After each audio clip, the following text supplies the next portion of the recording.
Welcome back to another edition of NASCAR DFS Preview. I'm AustYn. And I'm Yacs. And we are headed to Kansas Speedway, going a little north from Alabama. I believe that's north. To the Buschy McBusch race. Buschy McBusch race, 400. Yes. Added to me. Busch is in there, I guess. Busch. Which is kind of confusing because, you know, they had a NASCAR Busch series, and it's like you talk about the Busch race, you know? Mm-hmm. Anyway, so it's just a little different. So we're going to another mile and a half. So we're leaving the super speedway racing.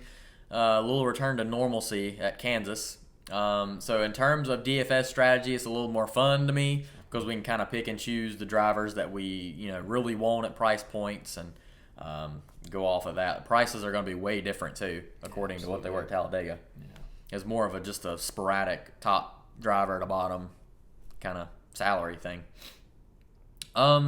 So a little bit of tidbit on Kansas. So it's 400 miles, 267 laps, 9 sets of tires. A little shorter race in terms of the mile and a half, so it's not 500 miles. The 9 sets of tires should be plenty, so it shouldn't be a concern. Of course, you have the 3 stages, and most of the time they're going to be coming down taking 4 anyway because the track has not been paved since 2012. So the pavement's wearing out a little bit. It's turned into a multi-groove track. I guess it's always been like that. And in terms of tracks that kind of compare to it, so the things that I've been looking at while making a lineup is the driver that I'm picking good at Homestead, Kentucky, and some people say it's kind of close to Michigan. Michigan, yeah. Chicagoland, but we don't race there anymore, and we don't race to Kentucky either, so it's kind of hard to go off of those as well. Yeah, it's just like a mile and a half Michigan almost. Yeah. And like I was saying earlier, it's a multi-groove track. You're going to see the top being utilized quite often, I think, in this one. So, yeah, I guess that's all I have to add there. I didn't have too much to say. I basically summed it up. The Goodyear tire model that they're using is, or tire code, I guess you can say, according to J-Ski, is the one from last year. So that's going to be kind of the same. But all 3 series is running the same kind of tire. So that's, we can look at the last race and see how well driver performed in that one too. But yeah, I guess let's go ahead and see what DraftKings has to offer here for us. I like Kansas. It's fun. Yeah. I think it's fun to watch. All right, so we got Kyle Larson starting in 32nd at 11.3. Joey Logano starting in 29th at 11.1. Wow. Denny Hamlin starting in 20th at 10.8. Chase Elliott starting in 17th at 10.4. Alex Bowman starting in 25th at 10.2. And rounding out our 10K drivers of Martin Truex Jr. starting in 15th at 10K. So we have 6 again. Before the race, I knew that DraftKings, I'm kind of figuring out their formula. Now, they give the qualifying formula as to who starts where. Still kind of struggling to figure out why Kyle Larson's not starting farther back than 32nd. I think he might have ran like 5 laps at most, and 4 of them were under a burning engine. Yeah. So I'm like, I guess when he was out there, he must have laid down 1 or 2 like hot laps, my God, I don't really understand that one. But Joey Logano also, he finished next to last. Towards the back, yeah, for sure. Because he ended up on his roof. Yeah. And we had him in the I had him. I don't think you did. I didn't. So that was terrible. That was like minus 30, so Don't recommend it. Well, hey, you live once, right? So, Denny Hamlin starting 20th is actually an awesome price point at 10.8. He's okay here. He's won here 3 times, so that's one thing to consider. Chase Elliott is also at another good price point, 10.4. His average finish is 11th, so it's better than where he's starting. He's got 1 win here, but he runs pretty consistently well here. Now, the thing about it is I think Hendrick Motorsports in general is just very good at this track. Yeah. And then Alex Bowman starting in 25th. That's pretty wild. Truex. They're all in really good spots. Brad Keselowski's a little high to me, starting on the pole. He's okay here, but I don't know. That is a little high to me. And Kevin Harvick is at 9.1. So Kevin Harvick average finish 9.3, 3 wins. He's the best here in terms of sample size and all that. And actually, I believe the last 10 he might be the best here as well. But that sounds right. The one thing that stuck out in my head is consistency. So at the mile and a half tracks, I am taking into consideration how well they're performing this year. Momentum means a lot, and also I believe certain drivers just, the crew chiefs and everything, the engineers, they have the tracks down pat. And if you have a really good mile-and-a-half program, you're probably going to be good week in and week out at the mile-and-a-half. So I know they're at the 550 horsepower package, which they've started doing the past couple years. But the driver that I was wanting to pick right off the bat, because I figured DraftKings would be pricing him pretty low, is William Byron. So he's starting in second. He's going to be my risky choice. Last week I picked a guy that started in second. This week I'm doing the same thing. Hopefully we don't end up on the roof, But I really like William Byron's odds here. He has won a truck race here. Been a couple years ago. He dominated the Homestead race earlier on this season. Ran that high line and ran all lines well. So multi-groove tracks, he was really good. So his average finish is 19th, but he only has a few races to choose from in the Cup Series.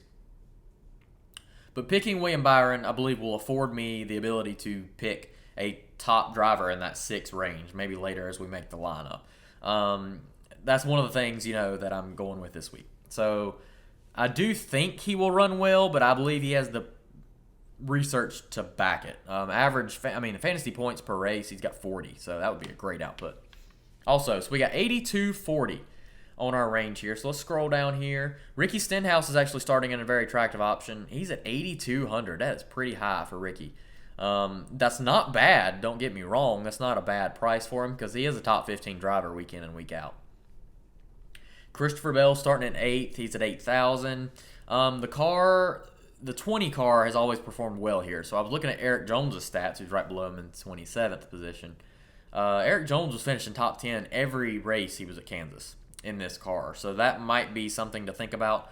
But Christopher Bell's team is basically Kyle Busch's old team. The crew chief from, I can't remember his name right now. Adam Stevens, I believe, is his crew chief.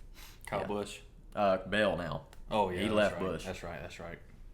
So that's who it was with Kyle Busch. I remember that. Yep. So DiBenedetto starting in 5th, really high for me. Would not touch DiBenedetto this week at all. Austin Dillon starting in 6th is interesting. I do think he'll get a top 10, but you're probably looking at negative EV there. You're probably looking at like a 10th place, 11th place finish for Dillon. But another driver that I am going to choose, so scrolling down here, and I'll cut it off. How about Matt Mills is making his Cup debut at Kansas? We'll see how that goes. Justin Haley starting in 31st. That's probably where I'll cut it off. He has actually ran really well in the Xfinity Series. I was looking at his statistics, and I believe every start he's had, he's a top 15 finisher, which, take it or leave it. That's still pretty consistent. That's pretty good. It's solid. Cup Series, totally different ball game, and he's in a slower car for sure, and compared to what he's in the Xfinity Series. But the driver that I'm going to go with is Tyler Reddick. So Tyler Reddick is at $6,900. He's starting in 11th. He finished 3rd at Homestead this year. He actually has an average finish of 15th at this track. And his average finish is 3rd in the Xfinity Series at Kansas. This was the site of his first start, I believe. And he finished like 9th. He was driving for one of Richard Childress's 3rd cars and performed really well. Kind of shocked a lot of people. So I really like Tyler Reddick there at 6,900. To me, I could see him. This would be a race that he could win. If he's to get his first victory, it would be here. And I believe he's priced well enough to where people are going to be a little afraid to pick him because of where he's starting. But I feel very confident Tyler Reddick get a top 10 this week. Percentage-wise, he's just showing that. So average remaining salary, we're at $85.75. Okay, so we have William Byron and Tyler Reddick. Really, these are tournament options. The next choice that I'm going with, and it really didn't take me long to decide this. I'm going with Austin Cendrick at 6,700. He's starting in 38th spot. I know he doesn't really finish above the top 20. But even if he got me 25th at that price point, that is amazing. He's in a Penske car. His track record here at Kansas is actually it's pretty rough in the Xfinity Series. He did finish 2nd one time, and he led over 100 laps in that race. Every other race, he's either wrecked or finished worse than like 20th. I'm hoping that all kidding aside, I really like Cendrick to get me a top 25, and that's really all I'm asking for. He's been priced at like $8,600 every week, and this is a price point where you need to take him. you have drivers like Ross Chastain around him. Chastain will probably finish better than 24th. But, I don't know that he'll finish any better than Cendrick, truthfully. About the same. Suarez will probably finish better than 21st, but it's probably about that same price point. Chris Buescher in 16th. Really like Chris Buescher at that spot. He's actually not very good at Kansas. I believe he's got like one top 10. Yeah. That's not very good for a Buescher. That's who you're looking at in that price point. So I love Cendrick there, and that gives me $9,200 to spend average salary. So, of course, we're going to scroll back up here. And I'm definitely going to pick for one of the top 6 drivers here. I probably can get 2 in my lineup, actually. So it's basically down to Larson, Logano, Hamlin, Elliott, Bowman, Truex. Really like Kyle Larson starting in 32nd. Especially in the Hendrick Motorsports camp. I believe Hendrick is faster than anyone right now in the mile and a half. And Kyle Larson could easily win the race. His track, he's never won at the Cup Series level here. But he does have 4 straight top 15s. And I know you're not trying to pick a driver because he's a top 15 finisher at 11-3. But I'm thinking he might be lower on than I'm expecting. Just because Logano's there, Hamlin's there, Elliott, Bowman. I mean, you got a lot of options there at those price points. Yeah. And who knows? I think a lot of people will go with Kevin Harvick, at 4th. He hasn't been performing well enough for me to go with him this year, Harvick.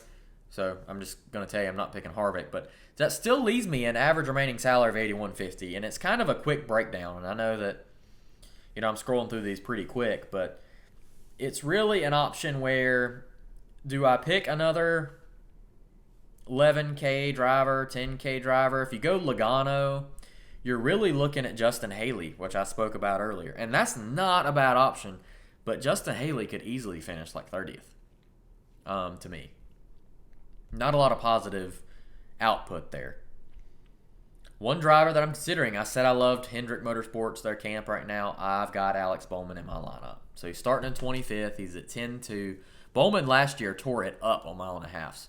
And he's also ran really well this year. He's had a lot of bad luck, but he's got 5 top 10s and 7 starts at Kansas. A top 10 would be great at 10-2. And honestly, I could see him going up and competing and winning the race as well. Hendrick's going to be bad fast this week. I just know it. And the thing about me going with Bowman there, see, I could X him out, and if I went like Kirk Busch, I'd end up with Ross Chastain.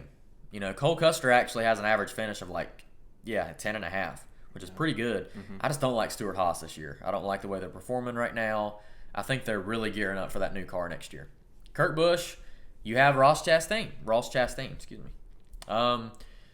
If you go Martin Truex Jr., you have $6,300 to spend. You're looking at Suarez, Buescher, Briscoe.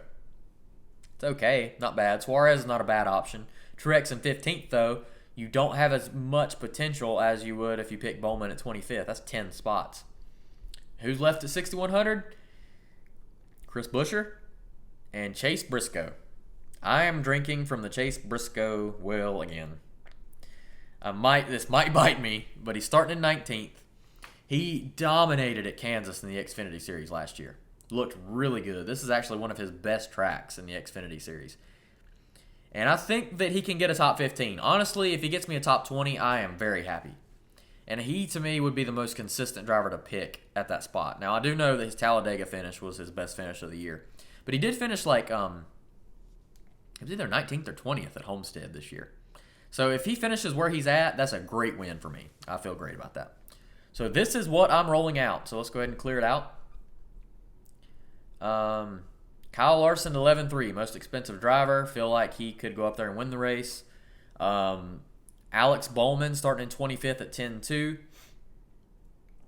William Byron starting in 2nd at 8-8. So we got 3 Hendrick drivers. Sorry, Chase. We couldn't afford you this time. Scroll on down here. Tyler Reddick at 6'9". Like his ability to get a top 10 this week. Austin Cendrick starting in 38th. Just a great positional value pick. And Chase Briscoe starting in 19th. This looks like a killer young gun lineup. And I think the oldest driver in this lineup, probably Alex Bowman. So It's like has to be him or Larson. It's like 28 years old. This is like the youngest lineup I believe I've probably ever picked in a Cup race. So there you have it. So that's what we got for DraftKings. Well, I looked at the history of Kansas, and a lot of it depends on how they qualify. Well, they're not having qualifying. They're not practicing. So how do you go about choosing drivers? Like I referred to earlier, it's sort of like a mini Michigan, and I wanted to reflect that in my lineup this week.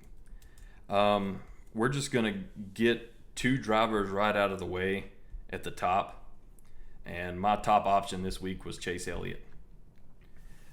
Chase Elliott is the best driver in the last 6 here at Kansas.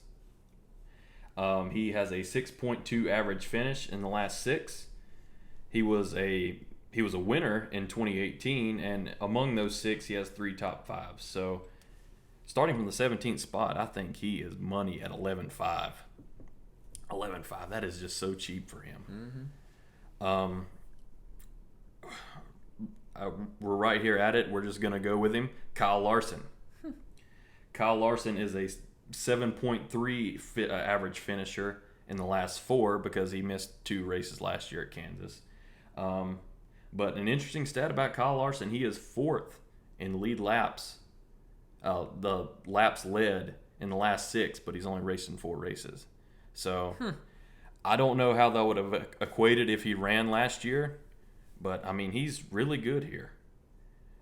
Starting in 32nd spot, Austin said he's around an average 15 driver, like in his career. Yeah. I mean, it's worth it if he gets a 15th, in my opinion. But you're paying 13.5. You want to get the win. I think he can win. Oh man. I definitely think he can get a top 5. I don't think that's out of the question at all. He's in the most consistent equipment he's Absolutely. ever been in. Absolutely. So we're gonna come back up later on though. We're gonna move down a little bit. Austin Cendrick was an interesting pick, and he's around where he has been in FanDuel. I think DraftKings really forced you to be risky this week. I mean, they just forced you to do it, to pick guys that you normally wouldn't pick. I feel like you can really build solid lineups in FanDuel week to week, and you can go risky, but you'll have a lot left over, and you could mess with your value of who you're picking up and who you can pick down. So we're going to move down. Chase Briscoe is really cheap. Austin went with Chase Briscoe, $5,200. That's a really solid value for him.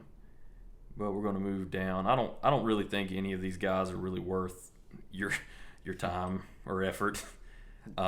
Laps count, and they'll get lapped really. Absolutely. Quickly. They just don't have the equipment. Now, like last week, you could have picked a couple of them, and you'd have been okay. You could have had $10,000 left over in your salary. That's about what I had. But we're going to move on up.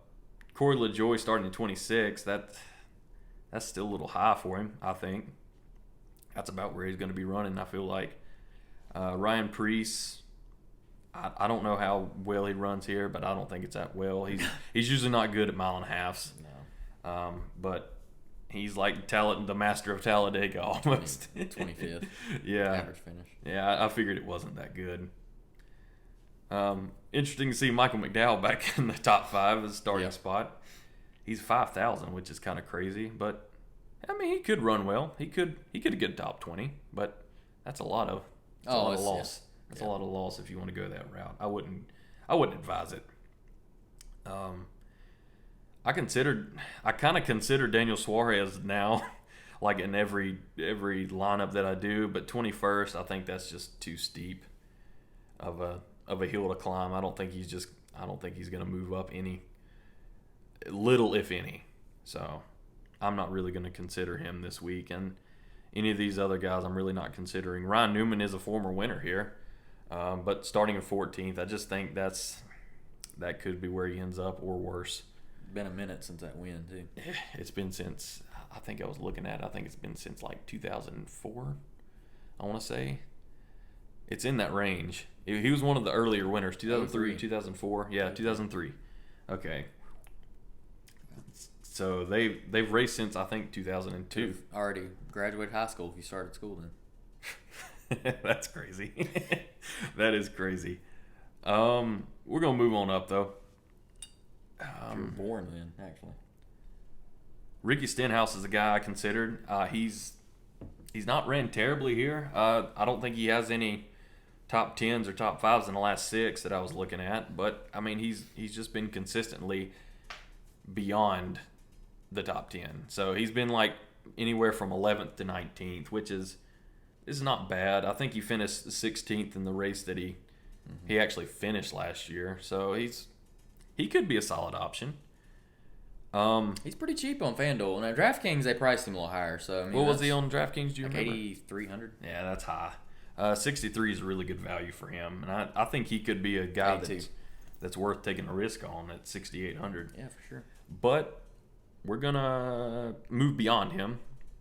We're gonna go with Erik Jones. I think Erik Jones is actually gonna be picked a lot. He's good here. 7.7 in the last 6. I mean, Chase Elliott was the best finisher in the last 6 at 6.2. So he's right there at the top. But I mean, granted, he was in Gibbs. That's what I was saying. He was in Gibbs rides. That 20 car is fast here. He's completed all laps since 2017 in the Gibbs rides.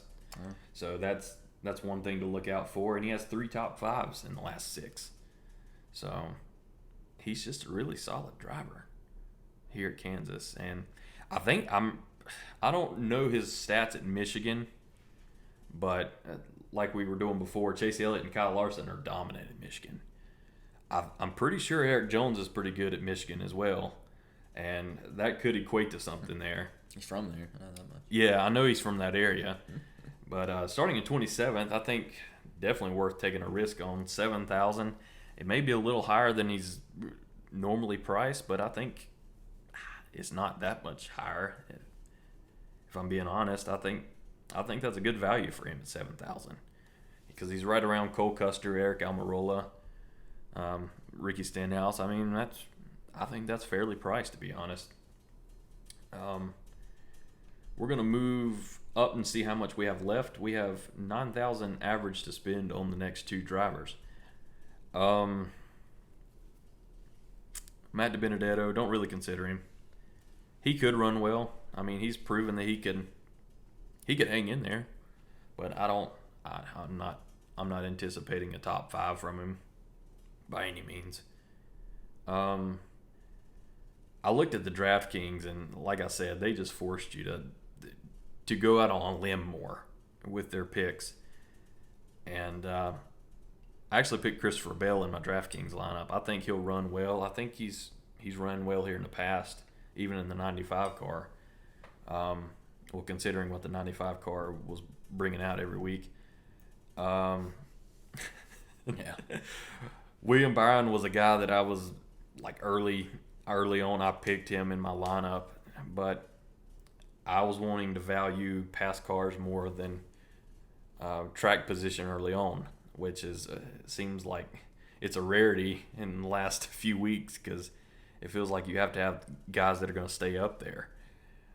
It's not the case really at Kansas, though. You can have guys starting in 20th and climb up. There's a lot of guys that were starting outside of the top 10 that's won the race.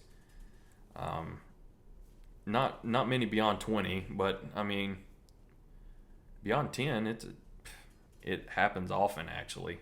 Like once every 2 or 3 races it happens, so it's pretty often. Like I said, 9,000 to spend, left over to spend. We're gonna go. Well, we can't really go with these top options, and to be honest, they were fairly priced. Denny Hamlin was at the top. I understand why, and early on I really wanted to get guys that haven't won races because they're itching to win races. Obviously, there's been 9 different winners. That's insane. 9 different winners in 10 races. That's insane. The talent's crazy. I mean, the Cup Series is very deep. They're really showing their talent this year, and the younger drivers are really coming out, and it's making everything harder for even the most dominant drivers. Yep. These guys are really good here, but I think you can go with other options. Kevin Harvick was another interesting pick. Statistically he's the best driver at Kansas among current drivers. He's won 3 races along with Joey Logano and I believe Denny Hamlin. Yep. He's won the 3 races. They are all tied. But we're going to stick around the price point and what we have on average to spend. We're going to go with Alex Bowman, starting in 25th. 8.5 in the last 6. He finished 3rd in the last race at Kansas. And he has 2 top 5s within those 6. He's just good here. He's really decent in a lot of mile and a halves. Mm-hmm. And it seems like he's getting better and better each week and each year. He seems like he's just getting better and better. And it turns out the risk paid off with putting him in a Hendrick ride. It seems like he's won races. He won a couple weeks ago at Richmond. He's just been really consistently good as of late. And starting at 25th, I think he'd get a top 10 for sure. He's proven it in the last 3 or 4 races. He's getting top 10s each time he comes to Kansas. So we have 100. Well, we'll have 100 left to spend. Kirk Busch, starting in 28th. Last 6 hasn't been that great. Averaging 14th in the last 6. But the thing that's bringing down the average was, I believe it was his last race. It was either his last race or the race before. He had engine failure. I believe it was the last race, the fall race at Kansas. He had engine failure and he had a bad finish. Otherwise, he would have been around like a 9th place finish in the last 6. Last race. Yeah. 8th or 9th place finish because he's really consistently good here. And now in the history of his career, he's not been that great. But in the last 6, he's been really solid. Another interesting fact, he is only one of 3 drivers to run in all 30 races at Kansas. So that's just a little cool tidbit there. The other 2 were obviously Kevin Harvick and Ryan Newman. But like I said, 4 top 10s in the last 6. So consistently good, starting in 28th. If he can get past cars and finish on the lead lap, he's totally worth it. Totally worth it. But yeah, this is just a really solid lineup, I think. Chase Elliott, Eric Jones, Alex Bowman, Kyle Larson, Kirk Busch. A lot of potential. With a lot of passing potential and a lot of... I mean, I think Chase Elliott, Kyle Larson, Alex Bowman, I think they can definitely compete for the win. Well, Kirk Busch for that matter as well. But All Chevys. all Chevys, yep, and all drivers that are solid at Michigan that I was really wanting to beat in to my lineup this week. We're gonna clean it up. Kyle Larson, I really wanted to have these good drivers at Michigan because they call it. There was one website I was looking at, they called it Mini Michigan. So 13.5, I think that's a fair enough price for him, starting in 32nd. He's just solid here. All these drivers are solid here that I'm picking. Chase Elliott hasn't got that win yet. Could it be this week? Could be. I hope so as far as my FanDuel lineup goes. But we're going to move down. Alex Bowman. I really wanted William Byron because I think he'll stay up there. But Alex Bowman, I think, is the safer option among the 2, especially in the FanDuel format. I think it's a better option to go William Byron possibly in DraftKings because he could stay up there lead laps. Lead laps are obviously worth more in DraftKings, and they count fastest laps. So if he's fast, I mean, he's going to get extra points racked up. Kirk Busch, not a great driver in the past in his whole career, but as of late, he has been a really solid driver here at little mini Michigan. So our last driver was Eric Jones. Really solid in Gibbs equipment. He's going to have to prove himself in the Petty equipment, but I think he can. Starting in 27th, I think he can get a top 15, and I mean, really, that's all you need. If he can get a top 15, complete all laps, heck, even lead some laps, that would be more than enough value out of him at 7,000, and that's what we have rolled out this week. Yeah, I can tell you one. I mean, you're down to Jones and Stenhouse there. That would be really tough for me. Yeah, it was really tough making that decision. But either way, they're both Chevys. I mean, both of us picked 3 Hendrick drivers, so we firmly believe Hendrick will perform well. We better hope they do. Yeah.